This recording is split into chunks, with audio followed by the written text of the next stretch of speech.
Having been double jabbed and being one of the first to take the Pfizer vaccine, I have, after several months, critically appraising the data, reluctantly concluded that this vaccine is not completely safe and has unprecedented harms, which leads me to conclude that it needs to be suspended until all the raw data has been released. That was famed UK cardiologist, and my next guest, Dr. Aseem Malhotra. He says that after he posted this on social media, he was suspended by Facebook for 3 days for, quote, not following community standards. Well, Dr. Malhotra, president of the Public Health Collaboration, joins me now. Doctor, thanks for joining us tonight. Now, you started looking into this after your father was a healthy man in his 70s, received his vaccine. Tell us what happened.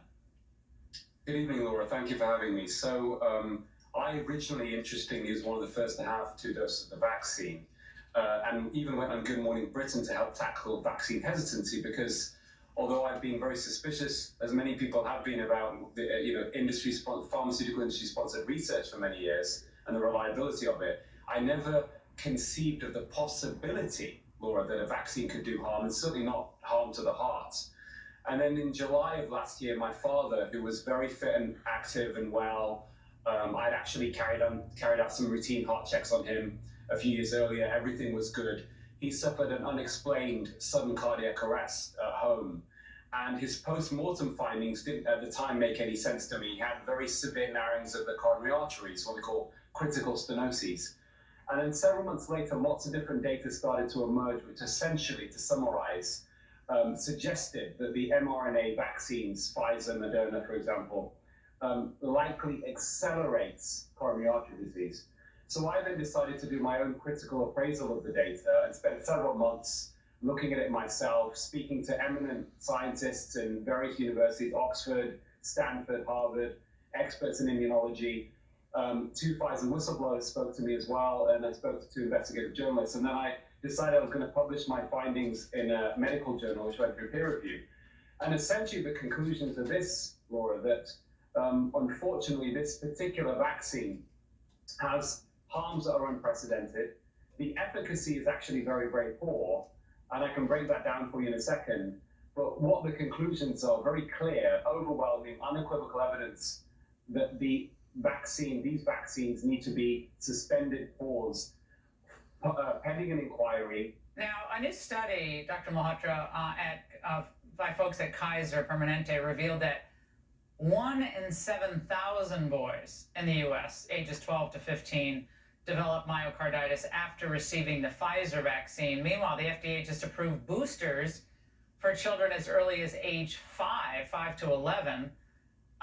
Is the myocarditis, just something that's, it's a side effect? Every drug has a side effect, or does that number disturb you? Let me just break it down in a more general terms. So when I looked at this data, what we find in absolute risk of harm in general, when it's about serious adverse events, so this includes things like myocarditis, but anything that causes disability, hospitalization, these includes heart attacks and strokes, for example, that is at least 1 in 800. And that data, interestingly, comes from Pfizer's own trial and Moderna's own trial. This was published in the journal Vaccine a few weeks ago. Eminent scientists were able to reanalyze some of the original trial data. And what they concluded, Laura, which is extraordinary, is that in the trial, one was more likely to suffer a serious adverse event from the vaccine than one was to be hospitalized with COVID. What that suggests that the original rollout, what led to the approval by the regulator, that data suggested at the time it was likely to cause more harm than good in most people.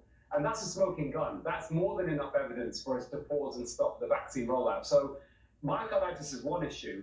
The other very good, clear data actually reveals that in people aged between 16 and 39, Israel data showed this, there was a 25% absolute increase in heart attacks and cardiac arrest, which was associated with the vaccine, but not associated with COVID. This has now been replicated in Florida, a similar type of findings recently, and that's why the general surgeon of Florida has come out and suggested that certainly people in that age group shouldn't be having the vaccine. But I've looked at that data, I've spoken to the researchers in Israel, and in fact, this signal of harm is for everybody, even people over the age of 60, not to that degree. Well, doctor, let me jump in here and just very quickly. Given what we know thus far, was this vaccine rolled out too quickly without adequate testing because of the global pandemic nature of things? I think yes, but Laura, I find it very difficult to believe that Pfizer senior executives and Pfizer scientists didn't know when it was being rolled out, because they have access to the raw data, which we now know shows significant harm. It's likely they knew this, which means that I don't think it probably, with hindsight, and I'm sure an investigation will reveal this eventually, it probably should never have been rolled out in the first place. Wow. If this is the case, this is a global scandal. We've been covering this from almost day one. A global scandal. Yeah. It's as big as it gets. I think, Laura, this is perhaps the greatest miscarriage of medical science, attack on democracy, damage to population health, and erosion of trust in medicine that we will witness in our lifetime. I'm speaking in the British Parliament on Thursday on this to members of the British Parliament to present this data. They need to act now and stop this from continuing to cause more harm. The longer it goes on, the more damage is going to be done, the longer it's going to take to regain trust. Dr. Malhotra, this is just invaluable. We really appreciate your courage in speaking out and your expertise that was devoted to this subject. A lot of people wouldn't do this. You did. Thank you very much. Thank you, Laura.